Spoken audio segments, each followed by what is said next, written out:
Salam damai sejahtera, saudara yang kasih dalam Tuhan, dimanapun Anda berada pada saat ini. Saya ucapkan selamat pagi, atau selamat siang, atau selamat malam. Dan bersama dengan saya, Dr. Simon Einstein Leo, kita akan segera memasuki bersama acara kita, yaitu Mutiara Kebenaran. Dan acara Mutiara Kebenaran ini adalah acara pembahasan firman Tuhan secara sistematis dari Perjanjian Lama, saudara, mulai dari Kejadian sampai dengan Maleakhi. Kejadian pasal 1 sampai dengan Maleakhi pasal yang keempat nanti. Dan jalan kita masih panjang sekali. Kita baru saja sampai di kitab Bilangan.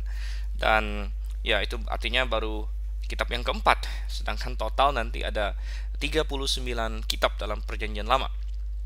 Memang kitab-kitab Taurat yang kita bahas ini termasuk kitab-kitab yang lumayan panjang dalam Alkitab. Kejadian 50 pasal, Keluaran ada 40 pasal, Imamat ada 27 pasal, dan Bilangan ada 36 pasal. Dan ada banyak kitab nabi-nabi nanti yang hanya beberapa pasal saja. Tetapi bagaimanapun juga, masih banyak juga kitab yang panjang-panjang yang lain. Masih ada Mazmur nanti 150 pasal. Kemudian Yesaya kita tahu ada 66, dan banyak lagi kitab nabi-nabi besar lain yang jumlahnya 50-an dan 40-an pasal. Tetapi kita tidak usah memusingkan itu dulu. Kita akan nanti kalau sampai ke saatnya ya kita akan bahas itu semua. Tapi kita lihat dulu sekarang Bilangan pasal yang ke-26, saudara. Tidak terasa kita sudah sampai ke Bilangan pasal yang ke-26. Jadi sudah cukup masuk ke dalam kitab Bilangan, sudah pada sepertiga terakhir dari kitab Bilangan ini. Kita buka. Saya harap Anda punya Alkitab Anda bersama dengan Anda. Kalau Anda sedang mendengarkan acara ini dari rumah, itu Anda bisa duduk dengan baik dan membuka firman Tuhan bersama dengan saya. Kalau Anda di mobil, kalau Anda menyetir, tentu saya harap Anda tidak membuka-buka Alkitab sambil Anda menyetir ya, kecuali mungkin Anda sedang di lampu merah atau sedang parkir. Oke, Bilangan pasal yang ke-26. Sebelum kita mulai, mari kita berdoa terlebih dahulu. Bapa kami yang di surga, sekali lagi puji syukur dan hormat ya Tuhan.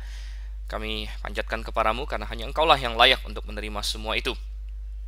Bapa kami yang di surga, kami bukan hanya mengucap syukur, tapi kami juga menghaturkan permohonan padamu saat ini, yaitu agar Engkaulah yang membukakan hati dan pikiran kami, agar kami semakin jelas mengerti, terutama Bilangan ya Tuhan, dan para hari ini, terutama pasal yang ke-26.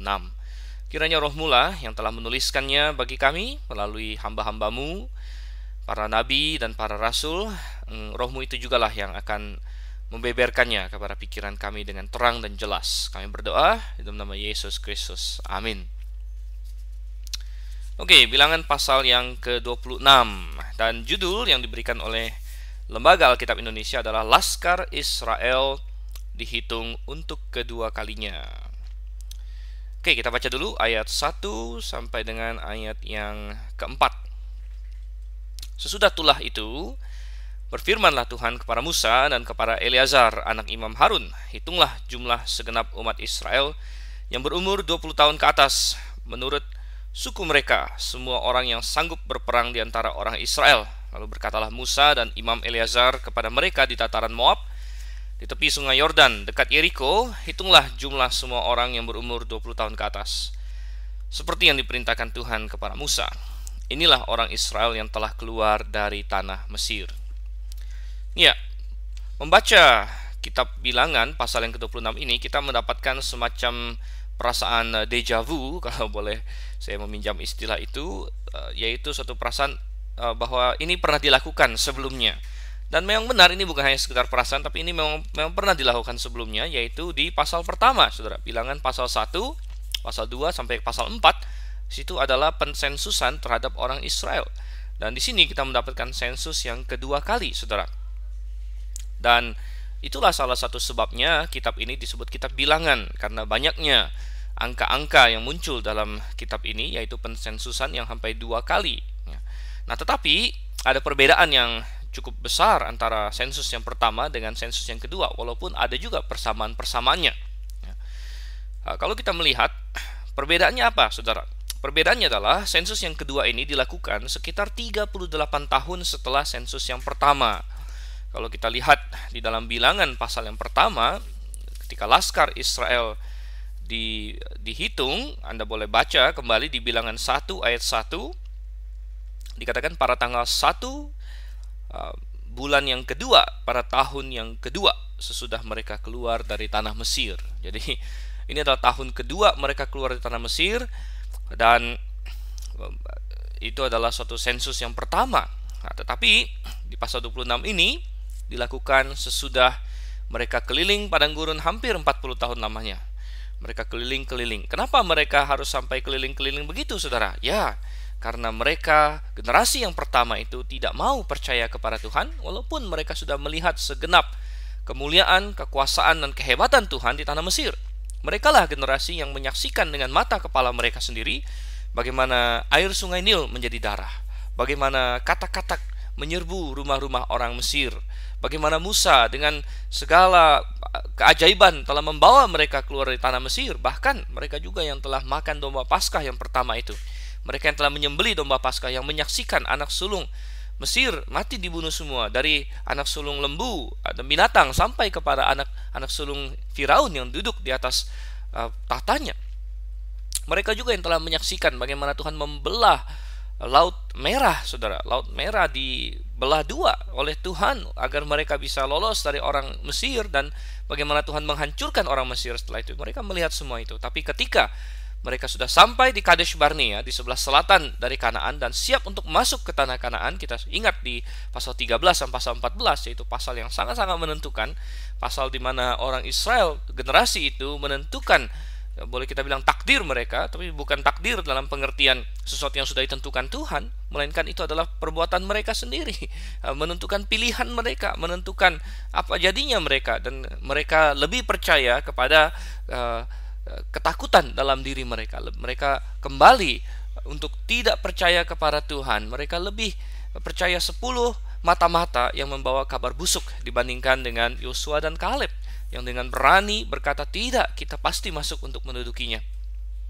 Dan Tuhan akhirnya menghukum mereka selama 40 tahun putar-putar di padang gurun. Dan tidak banyak yang diceritakan tentang 40 tahun itu, hanya beberapa insiden dan kebanyakannya negatif. Ada pemberontakan, misalnya Korah, Datan, dan Abiram. Ada peristiwa pemberontakan yang lain lagi. Ada yang dimana Tuhan harus membuat tongkat Harun berbunga, itu di pasal 17. Kemudian ada dosanya Harun dan Musa. Jadi kemudian ada peristiwa ular tembaga di situ. Kemudian ada peristiwa Baal Peor. Jadi yang negatif-negatif justru yang muncul selama 40 tahun itu. Tidak banyak hal positif yang diceritakan. Masuk ke pasal 26 ini kita melihat sensus yang kedua. Jadi dari segi waktu sudah sangat berbeda jauh. Mereka sudah menghabiskan 40 tahun. Justru 40 tahun itu dihabiskan supaya orang-orang generasi yang pertama yang di sensus yang pertama itu mati semua gitu. Mati semua. Jadi ini sensus yang kedua. Kemudian tempat mereka sensus juga berbeda, saudara. Tempat mereka sensus ya, di dalam Bilangan 1 kita tahu mereka sensus ketika mereka masih di Gunung Sinai, di padang gurun Sinai, di Bilangan 1 ayat 1. Sedangkan di pasal 26 di sini mereka sensus di dataran Moab, katanya di ayat 3, 26 ayat 3, di tepi sungai Yordan dekat Yeriko. Jadi di situ mereka melakukan sensus.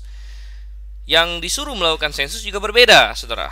Di dalam Bilangan pasal 1 ayat 1, di situ Musa disuruh sensus, tentu dibantu dengan Harun.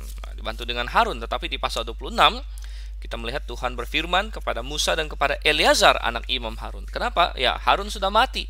Harun termasuk generasi yang tidak akan masuk ke dalam tanah Kanaan.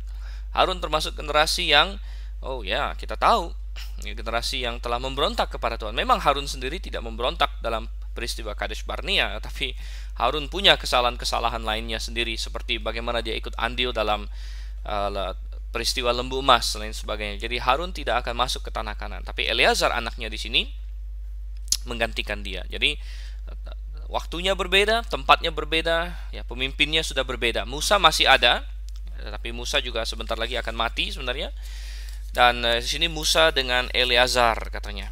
Tetapi ada hal yang sama, saudara, di antara kedua sensus ini, penghitungan ini, di mana kedua-duanya menghitung orang-orang wajib militer. Kalau kita masih ingat, Anda masih ingat ketika kita membahas Bilangan pasal 1, tidak dihitung semuanya, saudara. Ini bukan semua dari orang Israel.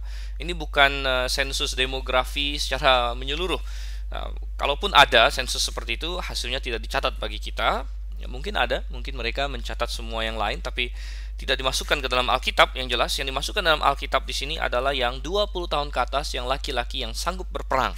Dan ini sama di pasal 1 maupun di pasal yang kedua gitu. Jadi kita masih ingat bagaimana di pasal 1 kita membahas Tuhan ingin orang-orang Israel terorganisir dengan baik. Oleh karena itu Tuhan mengorganisir mereka dengan suku-suku mereka, bagaimana mereka harus berkemah, bagaimana urutan jalan mereka dan lain sebagainya. Tapi sayangnya mereka terorganisir tapi ternyata tidak memiliki iman.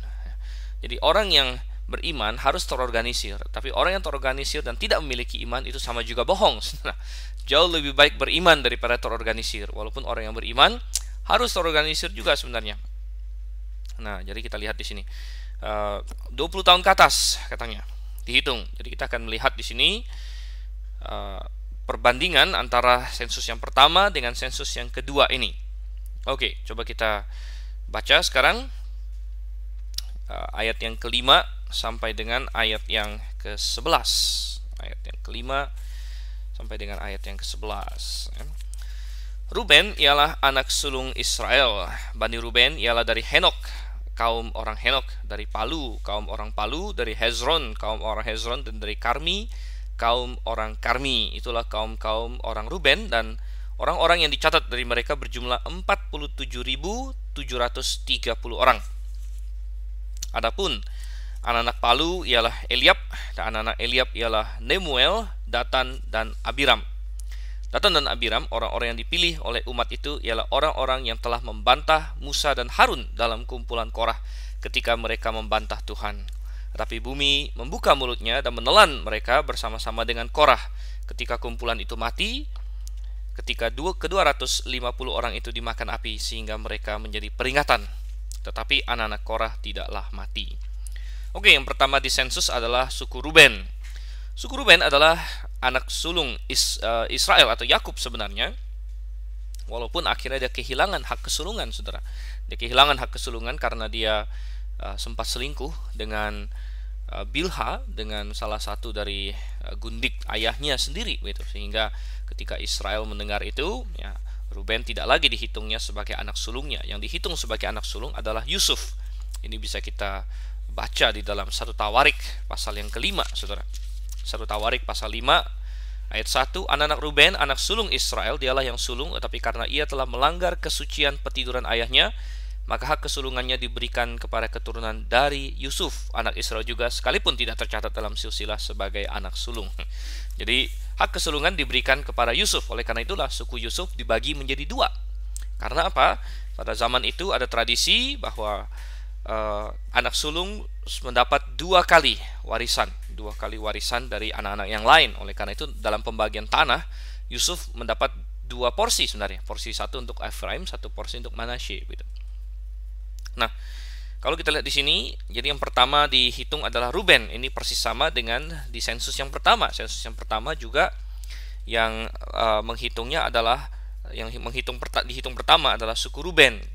Tetapi kalau di sensus yang pertama di bilangan selalu disebut nama pemimpin tiap suku yang menghitung. Ya, misalnya Anda masih ingat di bilangan pasal 1, suku Ruben itu dipimpin oleh Elizur bin Shedeur yang menghitung orang-orangnya di sana. Nah, di pasal 26 di sini sensus yang kedua tidak lagi disebut pemimpin yang menghitung karena Elizur itu sendiri sudah mati. Ya, dia pasti termasuk orang yang sudah mati dalam generasi yang lama. Jadi kita melihat di sini ada sedikit lebih banyak detail di sensus yang kedua, di mana kaum-kaumnya disebut, sedangkan di sensus yang pertama tidak disebut kaum-kaumnya, hanya langsung saja jumlahnya berapa orang. Sedangkan di sensus yang kedua di sini tiap-tiap suku disebutkan kaum-kaumnya, dan biasanya kaum-kaum ini berkaitan dengan anak langsung. Jadi Israel punya 2 anak, Yakub punya 12 anak, dan itu menjadi 12 suku Israel. Tapi tiap-tiap suku ini ada lagi puak-puaknya, gitu, kaum-kaumnya, dan itu biasanya berasal dari anak-anak mereka, gitu. Nah, misalnya Ruben, kalau kita kembali ke Kejadian pasal 46, ayat yang ke-9, dikatakan di situ anak-anak Ruben ialah Henok, Palu, Hezron, Karmi. Ada 4 di situ. Nah, rupanya dari 4 anak Ruben ini akhirnya menjadi kaum-kaum di dalam suku mereka, gitu. Jadi kembali ke bilangan 26 ayat 5, ya, Bani Ruben ialah dari Henok, kaum orang Henok, dari Palu, kaum orang Palu. Nah, ini sesuai dengan namanya. nama anaknya. Kemudian dari Hezron, kaum orang Hezron. Dari Karmi, kaum orang Karmi. Jadi dibagi lagi menjadi 4.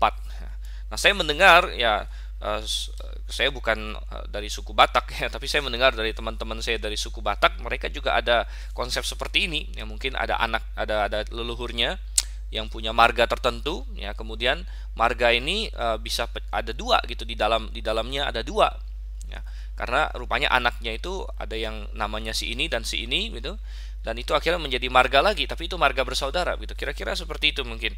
Di sini kita melihat ada Bani Ruben. Kemudian di dalam Ruben itu sendiri ada dibagi 4 lagi ya, ada kaumnya Henok, kaum Palu, kaum Hezron, kaum Karmi gitu. Dan setelah dicatat jumlah mereka ialah 43.730 orang. 43.730 ini bisa dibandingkan dengan di bilangan 1, mereka punya 46.500 orang. Jadi mereka berkurang sekitar 2.000 sekian orang, Saudara. Ya, mereka berkurang ya sekitar 2.000-an orang. Jadi menurun jumlah mereka, menurun. Dan diingatkan lagi bahwa termasuk dalam suku Ruben adalah Datan dan Abiram yang ikut memberontak bersama dengan Korah, dan mereka mati. Jadi mungkin itu salah satu alasan ya mengapa jumlah mereka berkurang ya, karena banyak yang mati secara khusus dalam ini tulah gitu, dalam tulah ini. Jadi karena anak-anak Datan dan Abiram mati juga. Nah, Datan dan Abiram sih memang sudah pasti mati, dia termasuk generasi yang lama, tapi dalam peristiwa itu anak-anak mereka ikut mati gitu. Jadi kita akan melihat nanti di sepanjang sensus yang kedua ini ada suku yang bertambah, ada suku yang berkurang. Ruben termasuk suku yang berkurang sedikit lah, 2.000 sekian orang berkurang mereka. Nah, tetapi ayat 11 mengingatkan kita, tetapi anak-anak Korah tidaklah mati. Nah, Korah sebenarnya dari suku Lewi, saudara. Jadi anak-anak Korah tidak mati. Dan kalau Anda ingat kembali pembahasan kita waktu pemberontakan Korah, Datan dan Abiram, kita sudah bahas ini, bahwa anak-anak Korah tidak mati. Tapi bahkan nanti kalau kita lihat kitab Mazmur, menjadi penulis dari sebagian Mazmur ya, beberapa Mazmur mereka yang tulis. Jadi ini mengilustrasikan, menggarisbawahi prinsip Alkitab bahwa sungguh anak-anak dari seorang yang telah berbuat salah tidak perlu merasa cemas, tidak perlu merasa terbeban karena misalnya bapak saya telah berbuat dosa. Tidak ya, kalau kamu sendirinya setia, kalau kamu adalah orang yang berpaut kepada Tuhan, Tuhan akan menghargai kamu ya. Kenapa anak-anaknya Datan dan Abiram mati? Ya, anak-anak mereka mungkin ikut dengan bapak mereka. Jadi memang benar bahwa seorang bapak yang jahat seringkali mempengaruhi anaknya ikut jahat, dan oleh karena itu anaknya ikut mati. Oleh karena itu dalam Alkitab sering dikatakan Tuhan membalaskan kesalahan ayah kepada keturunan yang ketiga dan keempat. Ya, maksudnya di situ dengan asumsi anak-anaknya ikut dalam jejak bapaknya. Ya, tetapi kalau kita melihat banyak juga contoh dalam Alkitab bapak yang tidak baik tapi anaknya baik. Misalnya Saul dengan Yonatan. Misalnya Saul ya adalah raja yang ya bahkan membenci Daud, tapi Yonatan tidak mengikuti jejak ayahnya. Yonatan bahkan sangat mengasihi Daud. Dan demikian juga anak-anak Korah di sini. Jadi kalau Anda lahir di keluarga yang baik dengan orang tua yang baik, puji Tuhan, itu adalah berkat yang sangat indah. Terutama ayah yang bisa mengajarkan kepada anaknya prinsip-prinsip kebenaran rohani, itu adalah berkat yang tak ternilai. Tetapi kalau Anda punya orang tua yang misalnya tidak percaya Tuhan, atau yang bahkan dalam dosa dan lain sebagainya, jangan khawatir. Yang penting Anda sendiri mau hidup berkenan kepada Tuhan. Di sini kita melihat contoh dari anak-anak Korah. Anak-anak Korah tidaklah mati. Oke, kita lanjut ke Bani Simeon. Sekarang Bani Simeon dari ayat 12 sampai dengan ayatnya yang ke-14.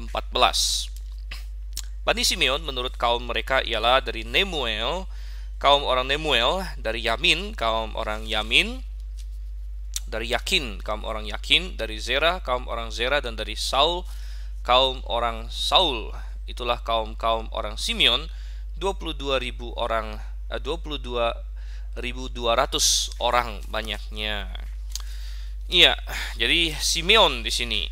Simeon dibagi menjadi beberapa puak. Simeon adalah anak kedua, saudara kasih Tuhan, tapi juga dilengkapi dalam hak kesulungan karena Simeon dan Lewi yang kedua dan ketiga mereka menunjukkan sifat yang sangat-sangat pemarah, sifat-sifat yang sangat-sangat bengis ketika mereka membunuh seisi kota Shikem waktu itu di Kejadian. Jadi mereka tidak dihitung ya. Nah, ini juga cocok ya kaum-kaum mereka kalau kita bandingkan dengan Kejadian 46 ayat 10. Anak-anak Simeon adalah Yemuel, Yamin, Ohad, Yakin, Zohar serta Saul.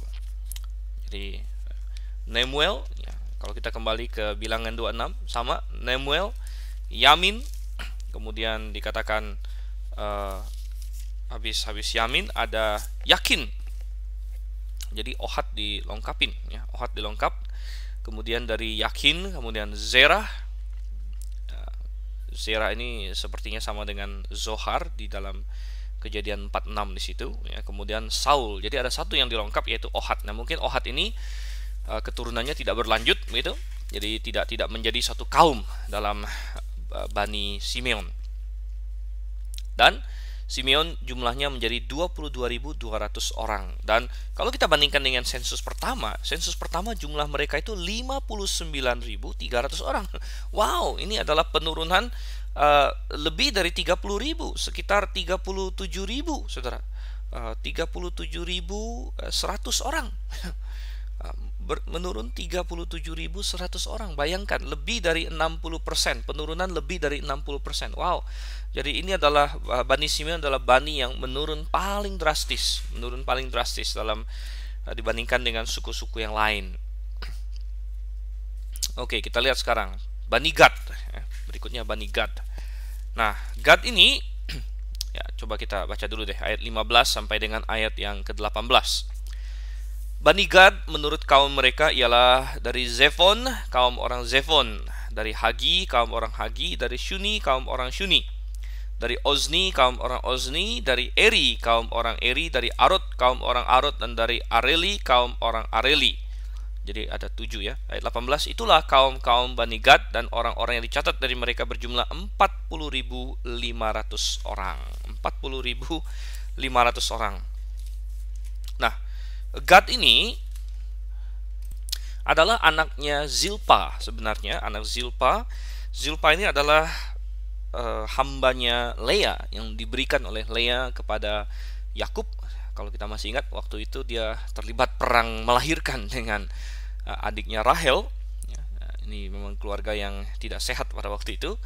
Dan jadi masing-masing memberikan ini, hambanya menjadi gundik bagi Yakub. Di mana Rahel memberikan Bilha dan Lea tidak mau kalah diberikan Zilpa. Dan Zilpa melahirkan Gad, kemudian melahirkan Asher. Jadi Gad dan Asher adalah anaknya Zilpa di sini. Dan mungkin ada yang bertanya, kenapa tiba-tiba dari Ruben kemudian ke Simeon lalu ke Gad? Kenapa tidak ke Lewi? Karena Lewi anak yang ketiga, atau ke Yehuda. Yehuda kan anak keempat begitu, karena kalau Lewi memang dilengkapin. Tetapi tidak, saudara sekalian, ini persis sama dengan Bilangan 1. Jadi rupanya mereka dihitung berdasarkan urutan perkemahan mereka. Jadi ini adalah mereka yang berkemah di selatan ya, mereka yang berkemah di selatan. Nah, jadi itu Ruben, Simeon, dan Gad. Itu mereka satu rombongan. Jadi satu rombongan itu dicatat bersama-sama. Nanti Yehuda, Isakar, Zebulon juga satu rombongan. Itu juga satu. Itu mereka yang berkemah di timur. Nah, Gad ini punya ada 7 kaum rupanya. 7 kaum. Kalau kita bandingkan dengan Kejadian 46 ayat 16, di situ anak Gad Zifion, Hagi, Shuni, Ezbon, Eri, Arodi, Areli. Ya, 7 sama dengan jumlah anaknya Gad. Jumlah mereka 40.500 orang. Sementara di Bilangan 1 jumlah mereka adalah 45.650. Jadi ada penurunan sekitar 5.000 orang. Penurunan sekitar 5.000 orang. Jumlah mereka menurun, saudara. Jadi kalau kita lihat 3 suku yang pertama mengalami penurunan. Ruben turun sedikit, Gad turun sedikit lebih banyak, Simeon turun drastis sekali. Oke, kita lihat sekarang Yehuda ayat 19 sampai ayat yang ke-22. Anak-anak Yehuda ialah Er dan Onan, tapi Er dan Onan itu mati di tanah Kanaan. Bani Yehuda menurut kaum mereka ialah dari Shelah, kaum orang Shelah, dari Perez, kaum orang Perez, dan dari Zerah, kaum orang Zerah. Bani Perez ialah dari Hezron, kaum orang Hezron, dan dari Hamul, kaum orang Hamul. Itulah kaum Yehuda, dan orang-orang yang dicatat dari mereka berjumlah 76.500 orang. 76.500 ya. Ya, kita tahu sejarah Yehuda. Yehuda tadinya punya 3 anak, Er, Onan, dan Shela, tapi Er dan Onan mati. Nah, ini ada hubungan dengan si Tamar juga. Tamar yang menjadi menantunya Yehuda menikah dengan Er, tapi Er jahat dibunuh. Lalu Tamar sesuai dengan hukum waktu itu dinikahkan dengan adiknya Er, Onan, tapi Onan juga jahat dibunuh. Dan Yehuda tidak mau memberikan Shela kepada Tamar karena takut mati lagi gitu. Mungkin dia pikir Tamar yang membuat mereka mati. Padahal bukan, ya, Tamar justru adalah perempuan yang sangat rindu untuk ikut ambil bagian dalam garis Mesias. Sehingga akhirnya dengan cara yang memang patut kita pertanyakan, Tamar malah mengandung dari Yehuda sendiri. Setelah dia pura-pura jadi wanita wanita yang tidak beres gitu ya. Dan melahirkan Perez bersama dengan Zerah. Jadi akhirnya ada 3 kaum Shela, kaum Perez, kaum Zerah. Dan Perez akhirnya dari Perez lah ini jalur Mesias, dan Perez saking besarnya akhirnya jadi 2 kaum lagi. Perez sendiri dibagi lagi menjadi kaum Hezron dan kaum Hamul gitu. Dan Yehuda bertambah ya, di sensus pertama bilangan pasal 1 74.600 sekarang menjadi 76.500, bertambah sedikit. Bertambah hampir 2.000 ya, sekitar 1.900, bertambah 1.900 orang. Oke, kemudian Isakar, saudara. Isakar dan Zebulon. Isakar dan Zebulon. Kita baca bersama saja 23 sampai 27. Bani Isakar menurut kaum mereka ialah dari Tola, kaum orang Tola, dari Pua, kaum orang Pua, dari Yashub, kaum orang Yashub, dan dari Simron, kaum orang Simron. Itulah kaum Isakar, dan orang-orang yang dicatat dari mereka berjumlah 64.300 orang. Bani Zebulon menurut kaum mereka ialah dari Seret, kaum orang Seret, dari Elon, kaum orang Elon, dan dari Yahleel, kaum orang Yahleel. Itulah kaum orang Zebulon, dan orang-orang yang dicatat dari mereka berjumlah 60.500 orang. Iya, Isakar dan Zebulon ya, kita bahas bersama karena keduanya mirip. Keduanya adalah 2 anak terakhir dari Lea. Ingat, waktu itu Lea sempat berhenti melahirkan, makanya dia kasih Zilpa ke si Yakub. Tetapi kemudian belakangan Lea melahirkan lagi 2 anak, yaitu Isakar dan Zebulon. Jadi ini 2 kakak beradik yang jarak umurnya cukup dekat, sehingga dalam perkemahan pun mereka ditaruh berdekatan, saudara. Jadi Yehuda, Isakar, dan Zebulon itu yang berkemah di sebelah timur dari kemah suci ya, sedangkan tadi Ruben, kemudian Simeon dan Gad itu yang berkemah di sebelah selatan. Isakar dan Zebulon dua-duanya mengalami kenaikan ya. Isakar naik kalau Anda bandingkan dengan di sensus pertama. Jadi dari 54.400 naik menjadi 64.300. Jadi hampir 10.000, naik hampir 10.000. Zebulon juga naik di sensus pertama di 57.400, sekarang menjadi 60.500, naik ya sekitar 3.000 ya. Jadi 3 suku pertama turun, Ruben, Simeon, dan Gad turun semua angkanya. 3 suku kedua, Yehuda, Isakar, Zebulon, naik ya, jumlah orangnya. Jadi naik turunnya suku-suku ini sebenarnya menandakan berkat Tuhan kepada tiap-tiap suku. Jadi ada suku yang mungkin banyak yang tidak taat sama Tuhan, ya Tuhan turunkan jumlahnya. Seperti Simeon ya, kita masih ingat kasusnya Simeon ini ada hubungan dengan di Baal Peor. Di Baal Peor rupanya pemimpin Simeon lah yang ikut terlibat dan memimpin gerakan kawin campur dengan perempuan-perempuan Moab, karena di situ salah satu pembesarnya atau pemuka dari Simeon yaitu Zimri bin Salu. Kalau Anda masih ingat di Bilangan 25 ayat 14 ya. Zimri bin Salu pemimpin salah satu puak orang Simeon, dan mungkin karena Bani Simeon banyak yang tidak taat sama Tuhan, akhirnya jumlahnya sangat-sangat turun sekali. Oke, kita masuk sekarang yang berkemah di barat. Yang berkemah di barat itu adalah Efraim, Manasye, dan Benyamin sebenarnya. Oke. Nah, di sini kita melihat ada sedikit perbedaan, di mana di sensus yang pertama Efraim disebut duluan, kemudian baru Manasye. Sedangkan di sini Manasye disebut duluan, baru kemudian Efraim. Gitu. Padahal Efraim adalah yang dianggap melebihi Manasye, walaupun Manasye yang pertama dan di bilangan awal-awal di situ yang memimpin di perkemahan barat memang adalah Efraim. Jadi panji-panji laskar Efraim. Tetapi di bilangan 26 di sini Manasye yang disebut duluan. Kita baca 28 sampai 34. Keturunan Yusuf menurut kaum mereka ialah orang Manasye dan orang Efraim. Bani Manasye ialah dari Makhir, kaum orang Makhir, dan Makhir beranakan Gilead. Dari Gilead kaum orang Gilead, inilah Bani Gilead. Dari Iezer kaum orang Iezer. Dari Helek kaum orang Helek. Dari Azriel kaum orang Azriel. Dari Shechem kaum orang Shechem. Dari Semida kaum orang Semida. Dan dari Hefer kaum orang Hefer.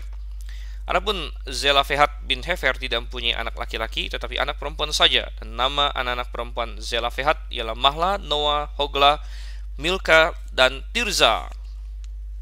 Itulah kaum-kaum Manasye, dan itu orang-orang yang dicatat dari mereka berjumlah 52.700 orang. 52.700 orang. Dan kenapa Manasye disebut duluan di sini? Mungkin adalah karena Manasye adalah bani yang mengalami peningkatan paling drastis. Kalau kita lihat di sensus pertama, mereka berjumlah 32.200. Di sini mereka sudah berjumlah 52.700. Jadi peningkatan 30-an ribu lebih. 30.500 meningkat jumlah mereka. Jadi lebih dari bani-bani manapun yang lain peningkatannya. Bahkan peningkatan hampir bukan 30.000, meningkat 20.000 ya, 20.500. Jadi hampir 2/3, hampir peningkatan 66% ya, 60 sekian persen. Dan kalau kita lihat ya, Manasye di sini adalah saudara dari Efraim. Ya, tetapi dihitung sebagai salah satu suku karena Yusuf tidak mendapat bagian, tetapi bagiannya dibagi dua ke dua anaknya begitu. Karena dia dianggap sulung di sini. Dan di sini ada disinggung tentang Zelafehat yang tidak punya anak laki-laki tapi anak perempuan. Kenapa disinggung? Ya karena nanti kalau kita intip ke depan di pasal 27 ada membahas tentang mereka. Ya, nanti itu kita simpan saja untuk nanti di pasal 27. Oke, Efraim sekarang. Ayat 35. Inilah Bani Efraim menurut kaum mereka, dari Sutelah kaum orang Sutelah, dari Beker kaum orang Beker, dan Tahan kaum orang Tahan. Dan inilah Bani Sutelah, dari Eran kaum orang Eran. Inilah kaum-kaum Bani Efraim, dan orang-orang yang dicatat dari mereka berjumlah 32.500 orang banyaknya. Itulah Bani Yusuf menurut kaum mereka. Ya, Efraim. Efraim mengalami penurunan, saudara, dari 40.500 di sensus pertama menjadi 32.500. Ya, mengalami penurunan.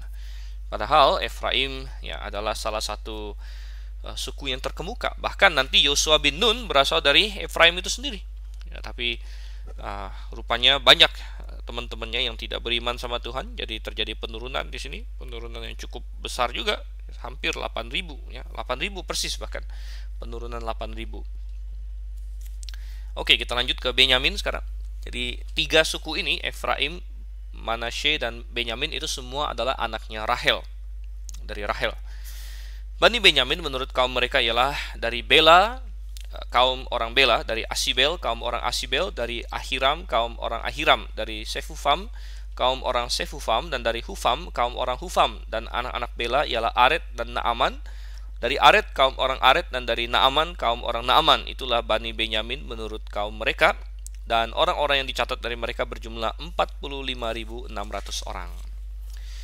Ya, Benyamin di sini ada beberapa kaum, ya, Bela 1, Asibel 2, Ahiram 3, Sefufam 4, Hufam 5, begitu.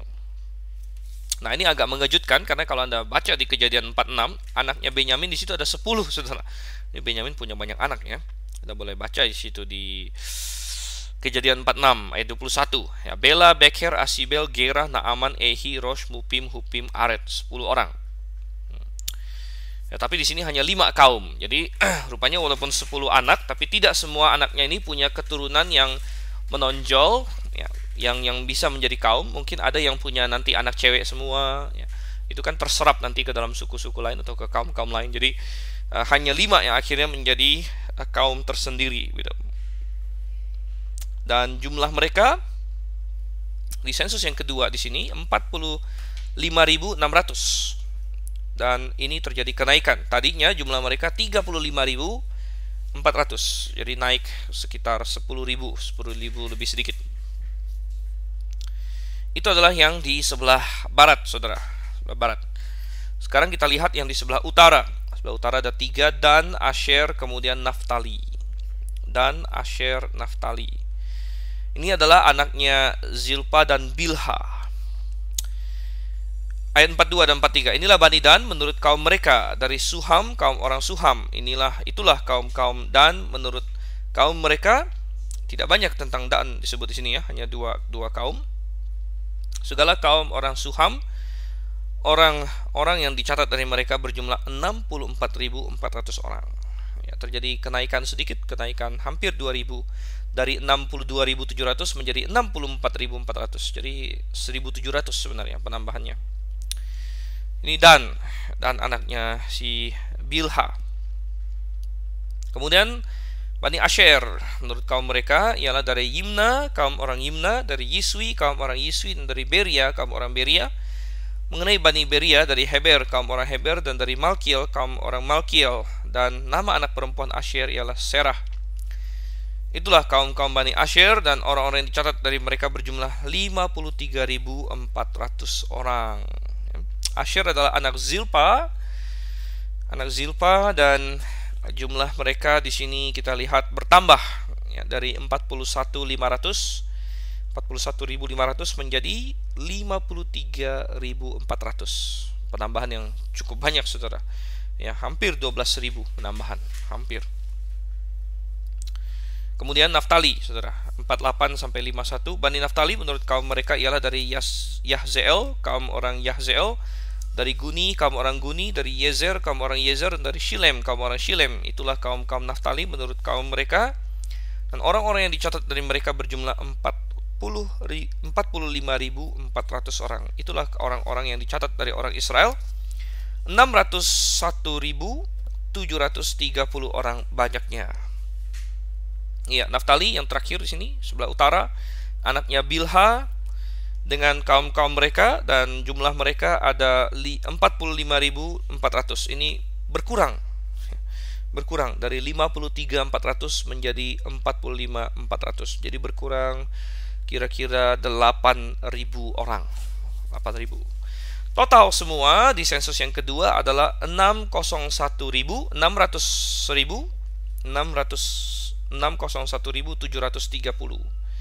Jadi totalnya berkurang, saudara. Waktu sensus pertama total adalah 603.550. Sekarang jadi 601.000. Berkurang ya hampir 2.000. Berkurang hampir 2.000. Nah, jadi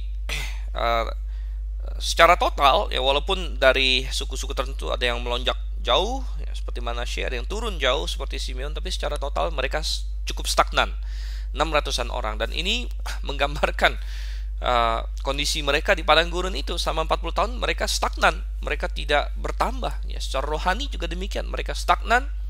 Mereka ada pada suatu kondisi yang tidak maju gitu ya. Ini adalah stagnansi spiritual, dan ini adalah hal yang sangat buruk sebenarnya. Kita harus menghindari stagnansi spiritual. Oke, lanjut ayat 52 sampai ayat yang ke-56 di sini. Tuhan berfirman kepada Musa, kepada suku-suku itulah harus dibagikan tanah itu menjadi milik pusaka menurut nama-nama yang dicatat. Kepada yang besar jumlahnya harus engkau memberikan milik pusaka yang besar, dan kepada yang kecil jumlahnya harus engkau memberikan milik pusaka yang kecil. Kepada setiap suku sesuai dengan jumlah orang-orangnya yang dicatat harus diberikan milik pusaka. Tetapi tanah itu harus dibagikan dengan membuang undi menurut nama suku-suku nenek moyang mereka. Haruslah mereka mendapat milik pusaka. Seperti yang ditunjukkan undian, haruslah dibagikan milik pusaka setiap suku di antara yang besar dan yang kecil jumlahnya. Jadi jumlah tiap-tiap suku dalam sensus yang kedua ini, itulah yang akan dipakai untuk membagi wilayah mereka nanti di tanah Kanaan. Jadi itulah yang saya katakan tadi, jumlah suku-suku ini ada yang besar, ada yang kecil, ada yang bertambah, ada yang berkurang. Itu sebenarnya proporsional kepada berkat Tuhan kepada suku itu, tergantung pada kesetiaan tiap-tiap suku ya, karena nanti jumlah tanah mereka juga akan reflektif ya. Simeon sangat berkurang jauh. Ini menunjukkan suku yang tidak setia sama Tuhan, sehingga Tuhan menurunkan jumlah mereka, dan nanti mereka akan dapat wilayah yang sangat sedikit. Bahkan wilayah mereka ada di dalam wilayah Yehuda, nanti akan tercaplok sesuai dengan nubuatnya Yakub bahwa Simeon dan Lewi akan disebar ke suku-suku yang lain. Dan Lewi karena taat sama Tuhan memenuhi nubuat ini dalam segi yang positif, di mana mereka tidak mendapat milik pusaka tersebar, tetapi secara positif, yaitu untuk melayani Tuhan. Dan sambil saya ingat ya, suku Lewi tidak dihitung dalam sensus ini karena suku Lewi tidak untuk berperang, tapi nanti untuk melayani. Oke, ayat 57 sampai ayat yang ke-62.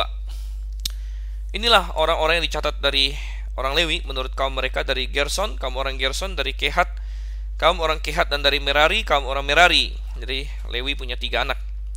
Inilah kaum-kaum Lewi: kaum orang Libni, kaum orang Hebron, kaum orang Mahli, kaum orang Musi, kaum orang Korah. Adapun Kehat beranakan Amram, dan nama istri Amram ialah Yokebed, anak perempuan Lewi yang dilahirkan bagi Lewi di Mesir. Nah, bagi Amram, perempuan itu melahirkan Harun dan Musa dan Miriam, saudara mereka yang perempuan. Pada Harun lahir Nadab dan Abihu, Eleazar dan Itamar. Tetapi Nadab dan Abihu mati ketika mereka mempersembahkan persembahan api yang asing ke hadapan Tuhan, dan orang-orang yang dicatat dari mereka berjumlah 23.000 orang, semuanya laki-laki yang berumur 1 bulan ke atas, sebab mereka tidak dicatat bersama-sama dengan orang Israel karena mereka tidak diberikan milik pusaka di tengah-tengah orang Israel. Jadi sekali lagi kita melihat di sini orang Lewi spesial, mereka sudah dikhususkan bagi Tuhan. Mereka tidak dicatat dalam sensus biasa, mereka dicatat dalam sensus yang lain, di mana dicatat bukan 20 tahun ke atas, tapi 1 bulan ke atas. Karena ini bukan sensus untuk perang bagi orang Lewi, ini sensus untuk pelayanan mereka. Bukan berarti orang Lewi tidak ikut perang. Ya, kita melihat ada banyak tokoh-tokoh Lewi yang penting, yang sangat pemberani. Pinehas misalnya, ya, berani mengangkat tombak bahkan melawan salah satu pemimpin Bani Simeon. Tetapi kita melihat di sini tugas mereka spesial. Oke, kita selesaikan ayat 63 sampai ayat yang ke-65. Itulah orang-orang yang dicatat oleh Musa dan Imam Eleazar ketika keduanya mencatat orang-orang Israel di dataran Moab di tepi sungai Yordan dekat Yeriko.